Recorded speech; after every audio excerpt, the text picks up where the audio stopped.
Hi guys, welcome back to my channel. Today I'm going to show you how to get free rewards or free item from the newest event, Summer Sizzle. So you can get some rare and also epic camo from this event. So let's get started. What you need to do is click the events banner at the left of your screen. So by the way, this is a new season theme, new wave. So there are also some event. So let's click or let's get the summer sizzle event. So as you can see, start a party.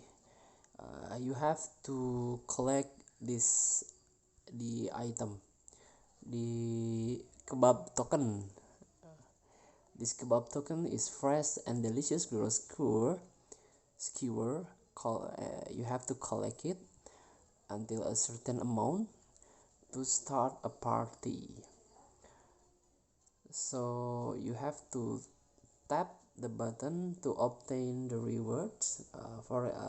As you can see, I already collect until 287.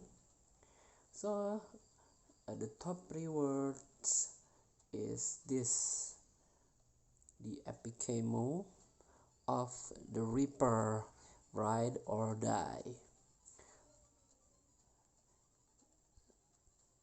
So what you need to do is collect the kebab token until 1200. Okay, by paying more or login today, you can get 2 kebab, and also play to rank multiplayer, you can get 2 kebab, and also this is the unique one, daily question. So you need to answer the question every day, so you can get 1 kebab token. So thank you for today. Don't forget to comment, like, and subscribe, and also click thanks button below. Enjoy the game.